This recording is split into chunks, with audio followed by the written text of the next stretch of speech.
So, we've been talking about the behavior and quantitative calculations around weak acids. Those are acids that don't fully dissociate in solution like hydrochloric acid or sulfuric acid or another strong acid does. And the algebraic techniques that we use to determine what would be the degree of dissociation and thus the pH of that acid. But many chemists follow the 5% rule, which is a way of sort of shortcutting and approximating the predicted concentrations and thus the predicted pH under the assumption that the degree of ionization is so low that we can pretty much just ignore the quote change. And so it's done this way under what's called the 5% rule. This is where the X expression in that part of the ice chart pretty much just gets ignored. And we do a test to see if we can skip the quadratic equation that we wind up otherwise having to do. So let's take a look at an example so you can employ this in your own weak acid calculations and maybe save a little bit of time and trouble. So our exemplar today is acetic acid, a weak acid with a fairly low Ka, 1.8 times 10 to the negative 5 power. Let's say that we had this concentration and we wanted to know what's the pH going to be if we prepare this. So we do our handy ice chart here with initial. Of course, our products are set to 0 at the beginning. We have our change, our loss of X to our gains of X. Then at equilibrium, we have our algebraic values that will fit into this expression. And in this case, we had an initial concentration of 0.62, and then we are going to lose some of this in the ionization to hydrogen and its relative base.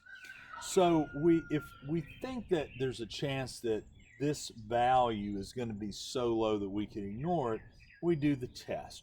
And what this is that we provisionally remove this out of the expression.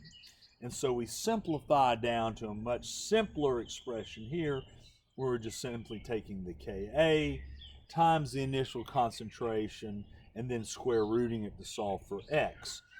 Then comes the actual test.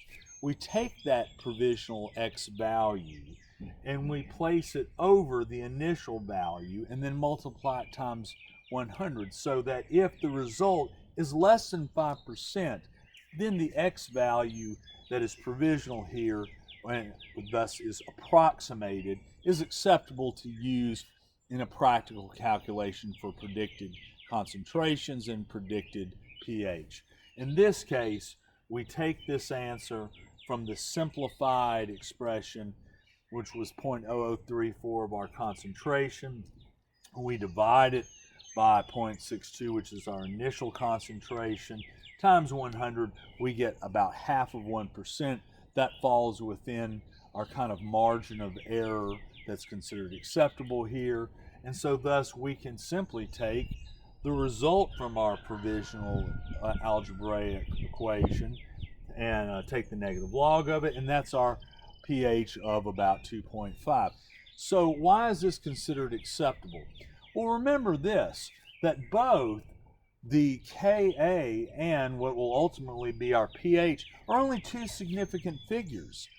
So when we're getting down to 5% here of what might be the considered loss of the initial concentration, that's so low that that's essentially less than what would be the rounding error to significant figures.